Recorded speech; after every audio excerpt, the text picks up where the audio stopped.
Halo, kembali dengan Kusuma di sini. Apa kabar, teman-teman? Yes, saya masih di sini, teman-teman. Habis pemanasan, begitu ya.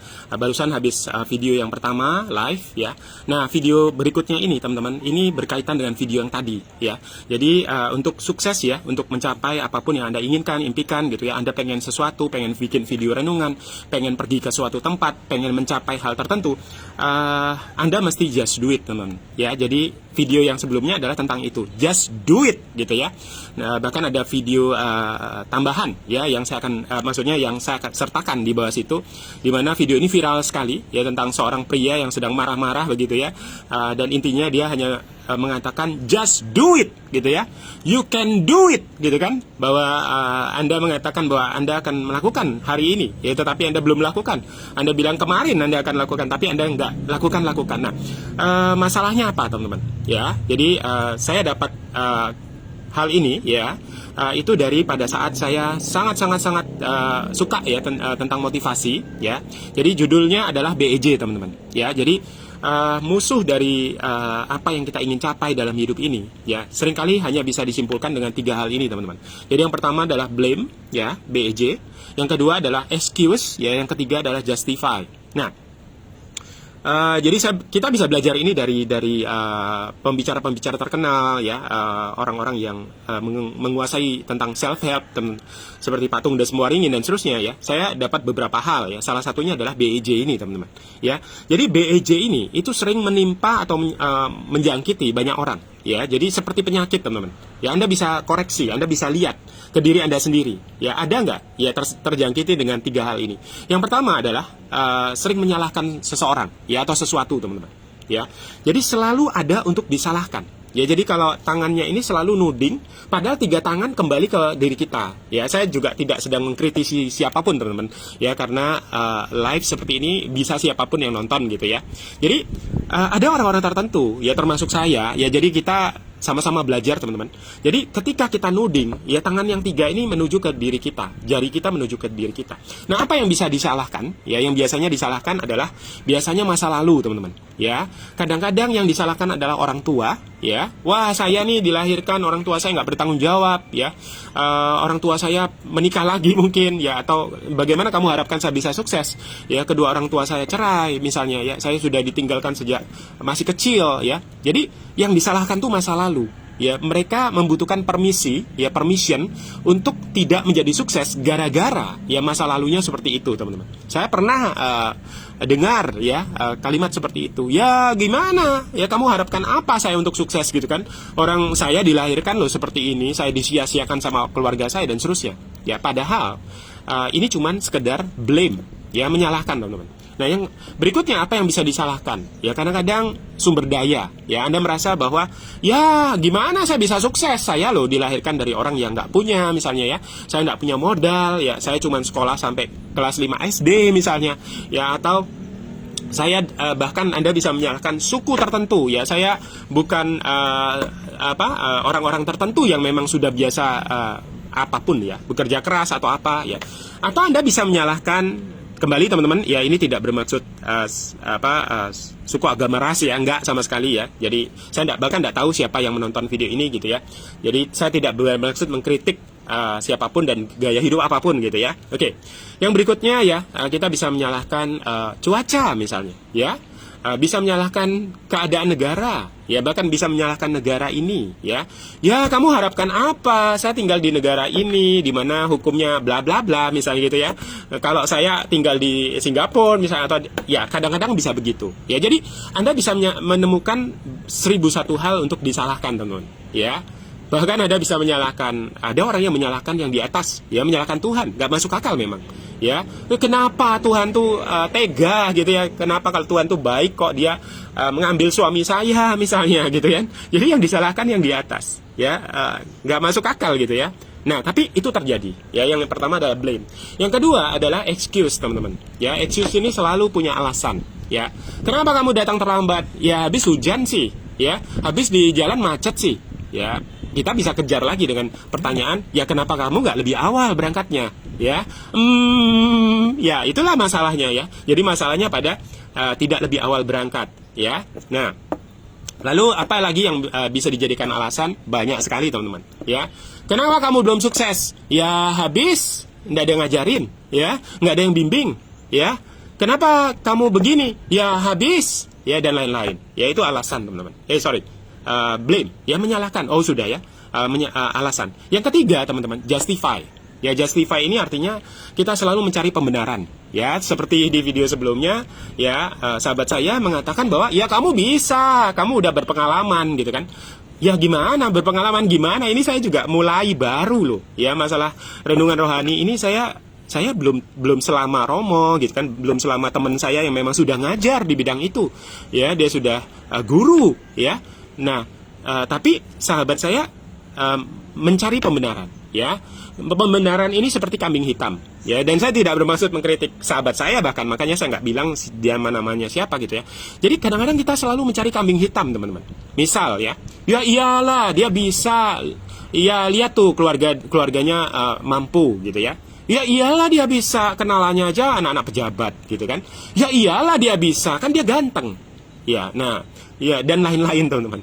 Ya, jadi selalu ada pembenaran. Ya iyalah dia kan rajin gitu. Ya jadi sampai yang nggak masuk akal misalnya. Ya iyalah dia kan rambutnya keriting gitu. Nah terus bedanya apa teman? Ya dengan rambut keriting dengan rambut lurus gitu ya. Jadi selalu mencari pembenaran. Nah makanya kenapa dikatakan 3 singkatan ini BEJ ini ya itu adalah penyakit teman-teman. Ya karena kalau Anda nggak patahkan, ya kalau Anda nggak lewati, ya kalau Anda tidak berhasil ya menyembuhkan 3 penyakit ini, ya yang biasanya setiap kita itu punya salah satu dari ketiga hal ini. Kadang-kadang punya 2, ya kadang-kadang punya 3-tiganya. Anda bisa introspeksi teman-teman. Anda bisa tanyakan kepada diri Anda, merenung teman-teman, ambil waktu untuk berhenti ya dari kesibukan Anda. Di saat pandemi seperti ini ya hikmahnya adalah kita punya waktu cukup teman-teman. Ya, cukup untuk merenung, ya mungkin bermeditasi begitu ya. Berdoa saat teduh ya. Kemudian Anda keluarkan kertas, Anda bikin list ya. Tuhan gitu ya, tunjukkan apa sih yang menghambat saya selama ini. Ya, adakah saya menyalahkan engkau? Ya, adakah saya selalu beralasan? Adakah saya selalu menyalahkan orang lain, gitu ya? Atau bahkan menyalahkan diri saya sendiri? Ya, kadang-kadang kita menyalahkan diri kita sendiri. Ya, saya nggak bisa, saya nggak punya bakat. Ya, saya ini apa sih? Saya ini bukan siapa-siapa di keluarga saya nih, dan seterusnya. Wow, sayang sekali gitu loh. Ya, kalau orang lain kasih kita label nggak apa-apa, teman-teman. Ya, masih nggak apa-apa gitu ya. Kita bisa tolak, kita bisa ubah di dalam diri kita. Tapi kalau sampai kita sendiri yang membeli label kepada diri kita sendiri, kan sayang banget gitu loh, teman-teman. Ya, Tuhan aja nggak pernah loh memberi label kita. Tuhan itu selalu mengampuni. Ya, Dia melupakan masa lalu kita. Ya, Dia ingin kita sukses, Dia ingin kita mencapai yang terbaik yang kita bisa sesuai dengan talenta-talenta kita. Ya, nah kenapa kita harus memberi label kepada diri kita sendiri? Saya ini tidak bermanfaat, saya ini nggak berharga. Ya, kita harus tolak teman-teman. Ya, kita harus tolak supaya kita tidak punya beban. Kita tidak menggendong masa lalu. Kita tidak kalau kita salahkan orang lain, kita akan sulit sekali maju teman-teman. Karena beban pengendalian diri kita itu ada di orang lain. Kita tidak mengendalikan diri sendiri. Padahal untuk sukses kita perlu menjadi tuan dari diri kita sendiri. Ya, apalagi kita ini tidak sendirian, teman-teman. Ya, kita disertai. Ya, kita punya Tuhan yang Immanuel yang selalu menyertai kita. Kita diberikan daya ilahi. Jangankan kita, pohon aja itu diberikan daya ilahi. Ya, mulai dari benih kecil terus bertumbuh, ya, bertambah besar sampai berbuah-buah lebat sampai kepenuhannya, sampai dia meninggal. Manusia lebih dari itu, teman-teman. Ya, jadi kalau kita terus menyalahkan gitu ya. Misal teman-teman, ya kalau Anda punya hubungan suami istri, ya di mana Anda punya entah pasangan gitu ya, yang tidak mau mendengarkan Anda, ya tidak menghargai Anda, ya selalu berdebat, ya Anda ribut jadinya, ya. Nah, Anda harus kembali ke diri Anda sendiri, teman-teman. Ya, jadi perlu kembali ke diri kita sendiri, ya. Karena pernikahan itu bisa dikatakan tidak akan menjadi lebih baik, ya kalau kita yang menuntut perubahan, teman-teman. Ya, kamu yang harus berubah, kamu yang harus menghargai saya, kamu yang harus menjadi lebih baik dengan saya, kamu yang harus menerima saya, mengerti saya apa adanya. Ya, kalau itu yang kita minta, teman-teman, maka saya sudah mengalami, teman-teman, itu nggak bisa selesai. ya. Jadi perdebatan itu tidak bisa selesai karena pada saat kita berdebat, kita selalu nuding, teman-teman. Ya, kita selalu menyalahkan orang itu. Kamu yang nggak ngerti saya. Kamu, ya saya nggak sedang marah-marah, teman-teman. Ya. Oke, jadi harus kembali dari kita, teman-teman. Ya, harus kembali dari diri kita. Kita yang duduk tenang, ya, kita yang merenung, ya. Kita tanya ya kepada pencipta kita, Tuhan, ya, apa yang kenapa hidup saya seperti ini? Ya, nanti akan diberitahu. Ya, karena setiap hal yang terjadi dalam hidup kita itu Tuhan ikut membuatnya menjadi keuntungan, ya, jika kita mencari Dia, gitu. Ya, makanya Tuhan izinkan ya sesuatu terjadi dalam hidup saya.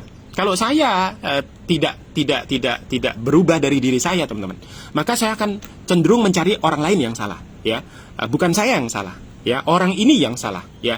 Ini terjadi sesuatu yang nggak enak, kamu yang salah, dan seterusnya. Nah, kalau itu yang terjadi, teman-teman, maka saya nggak dapat nilainya, nggak dapat poinnya, pelajarannya, teman-teman. Karena seperti tadi, ya, aku tahu sekarang bahwa Tuhan itu turut bekerja dalam segala sesuatu untuk mendatangkan kebaikan, teman-teman.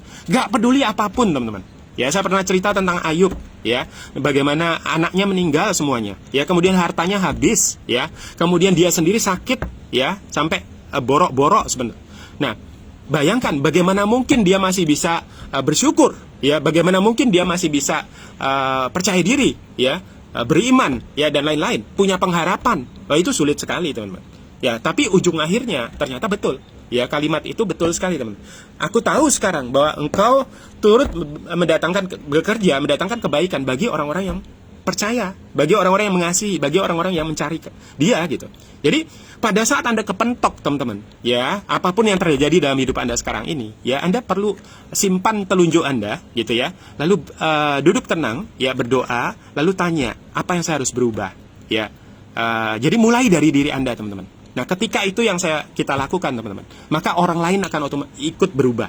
Baru mereka akan wow, ya. Jadi artinya gini-gini. Ya, teman-teman, ketika kita bilang, ya, kita mencari hal-hal yang rohani, ya, sedang lebih dekat dengan yang di atas, teman-teman. Orang lain itu, ya, tidak akan langsung otomatis berubah sampai kita berubah, teman-teman.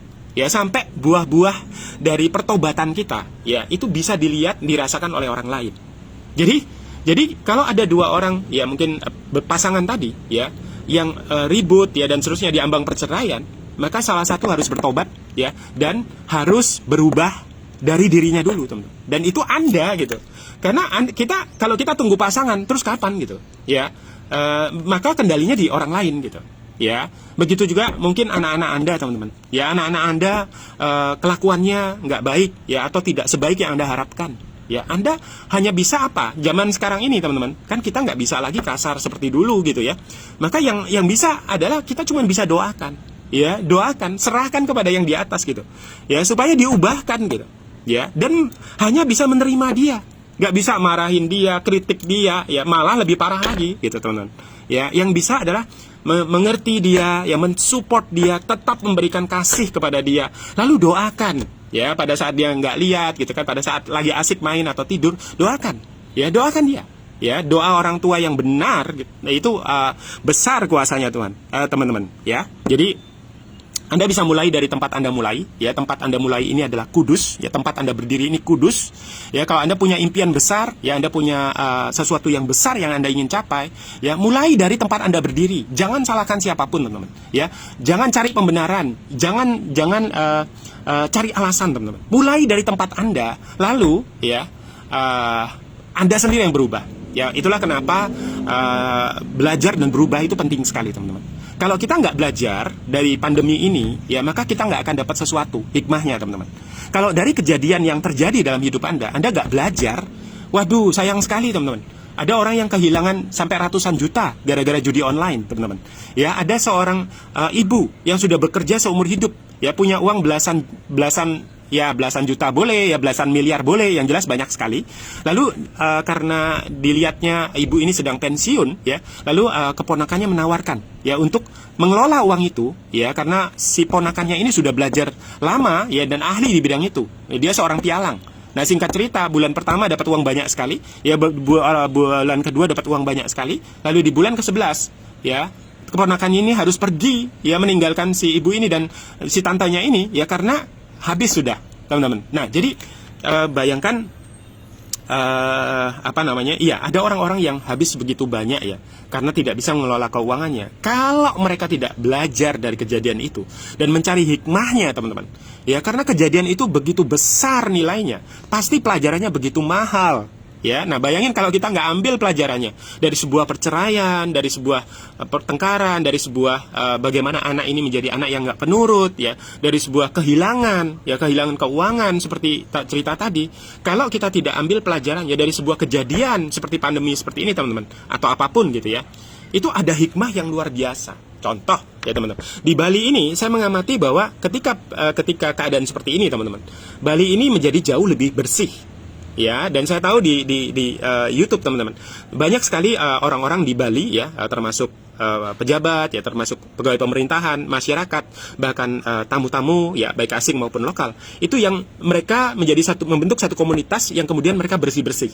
Ya, mereka ke pantai-pantai, ke sungai-sungai, mengambil kotoran-kotoran atau sampah-sampah yang tadinya ya tidak dibersihkan karena terlalu sibuk. Balinya ini terlalu ramai, teman-teman. Terlalu banyak tamu yang harus dilayani. Ya, sehingga Bali kemudian orang mengenali bahwa Bali ini wah bagus sih, bagus gitu ya. Tapi coba lihat kalau lagi ke sawah gitu ya, lalu di selokan-selokannya itu ada sampah. Ya. Jadi ada hikmahnya, teman-teman. Ya, jadi saat terbaik untuk Anda merenung, ya, mencari makna, ya, kenapa Tuhan menciptakan kita, untuk apa sih kita hidup di dunia ini, ya, adalah pada saat Anda diberi waktu yang cukup banyak seperti ini. Ya, Anda bisa menelaah, ya, kata Romo, ya, hidup yang tidak direfleksikan adalah hidup yang tidak layak untuk dihidupi. Jadi pada saat seperti ini, ya, pada saat Anda terjadi sesuatu, ya, ada saat yang tepat, ya, untuk mencari kembali makna hidup kita ini apa yang bisa kita refleksikan, apa pelajaran yang bisa kita ambil, sehingga kejadian yang begitu mahal, teman-teman, ya, sayang sekali kadang-kadang ada kejadian yang begitu mahal, ya, bukan hanya dalam sisi keuangan, tapi sudah menyakitkan orang lain, bahkan kadang-kadang sudah bukan hanya menyakitkan dalam hati, ya, tapi terjadi keributan, terjadi pertengkaran, ya, mahal sekali harganya karena ego, karena BEJ tadi, teman-teman, karena kita atau orang itu selalu menyalahkan, selalu mencari pembenaran, sehingga tidak akur. Relasi itu menjadi hancur, menjadi rusak, berantakan, ya. Bahkan relasi kita kepada yang di atas, ya, itu bisa diperbaharui, ya, kalau kita tidak lagi BEJ, ya. Oke, karena kadang-kadang kita juga BEJ kepada yang di atas gitu, ya, membenarkan diri kita sendiri, padahal segalanya, ya, yang di atas itu tahu, teman-teman, ya, dia lebih tahu, ya. Nah, seperti itu. Kadang-kadang kita harus lepaskan ego kita, ya, dan benar-benar kita angkat tangan, ya, supaya Tuhan bisa turun tangan. Ya, begitu juga dengan orang-orang dalam kehidupan kita. Kadang-kadang kita merasa bahwa wah, dia nggak ngerti, dia nggak sepandai saya, ya, dia nggak bisa apa-apa, ya, saya nggak butuh dia, ya. Padahal di zaman ini, teman-teman, anak-anak kita pun bisa menjadi guru gitu ya. Kemarin saya nonton di YouTube ya, ada satu ahli yang mengatakan, ya, kita di zaman ini harus belajar banyak dari anak-anak kita, ya, karena mereka tahu jauh lebih banyak gitu ya. Oke, nah, semoga lewat video ini kita sama-sama belajar ya untuk melepaskan, ya, BEJ itu, ya, apakah membuat alasan, ya, mencari-cari pembenaran, ya, dan selalu menyalahkan sesuatu di luar diri kita, tapi kita lebih mencari ke dalam diri kita, ya, merenung, merefleksikan diri, ya, selalu mau belajar dan berubah, teman-teman. Kitanya yang berubah, ya, supaya di luar kita, ya, semua otomatis akan ikut berubah. Percaya saya, teman-teman, ya, kalau Anda yang mulai berubah, Anda izinkan, ya, yang Tuhan yang di atas merubah diri Anda, maka sekeliling Anda akan berubah, keluarga Anda akan berubah, orang tua, saudara-saudara Anda akan melihat perubahan, ya, mereka akan melihat buah-buah perubahan Anda, pertobatan Anda, ya. Karena pertobatan itu harus dilakukan setiap hari, ya, dengan cara belajar dan mau berubah, teman-teman. Ya, jadi kadang-kadang coba dicek, ya, mungkin, ya, kita masih masih terjangkiti dari 3 hal tadi, BEJ tadi, ya. Nah, kalau kita sudah lepas, bebas, ya, kita bisa mengampuni orang lain, ya, supaya kita bisa berubah, ya, karena kita sendiri juga orang yang berdosa begitu, ya. Jadi bagaimana caranya kita bisa mengampuni? Ya, pertama kita harus tahu dulu bahwa kita sudah diampuni. Ya, kita sendiri betapa banyaknya sejak kita masih kecil ya, hal-hal yang kita lakukan yang sebenarnya tidak berkenan ya. Nah, ketika kita bisa mengampuni diri kita ya, terutama diri kita sendiri kita bisa ampuni, kita bisa mengampuni orang lain ya, kita bisa melepaskan BEJ tadi, baru Anda benar-benar bisa melaju ya, karena tempat Anda berada adalah tempat yang kudus ya, dan Anda bisa pergi ke tempat-tempat yang lain atau impian-impian Anda kalau Anda melepaskan hal-hal tadi, beban masa lalu ya, kekhawatiran, rasa takut ya, itu Anda bisa serahkan kepada yang di atas, teman-teman, karena yang di atas itu jelas-jelas mengatakan ya, marilah datang kepadaku engkau yang letih, lesu dan berbeban berat, aku akan memberikan kelegaan dan lain-lain ya. Jadi itu teman-teman ya, jadi tempat kita berada adalah tempat yang kudus, dan hidup kita ini sebenarnya sudah dirancang ya untuk kebaikan ya, untuk damai sejahtera, untuk rancangan yang luar biasa ya, tinggal kita mau nggak disetirin sama yang di atas ya. Oleh karena itu ya, kita mau harus lepaskan ya, lepaskan pengampunan, lepaskan menghakimi gitu ya. Ada istilahnya selumbar di mata kita itu nggak kelihatan, tapi titik di seberang lautan itu kelihatan, teman-teman. Ya, jadi kalau kita mau melihat titik di seberang lautan, gajah di seberang lautan tampak gitu, tapi selumbar di mata kita nggak tampak. Nah, kalau kita mau lihat gajah itu, kita mesti lepaskan dulu selumbarnya. Sebelum kita ingin orang lain yang berubah, kita dulu yang berubah. Ya, sebelum kita seperti itu. Oke? Gitu teman-teman ya. Terima kasih, senang sekali ya bisa sharing dengan Anda. Sampai jumpa di video yang lain. Tuhan memberkati, salam dahsyat.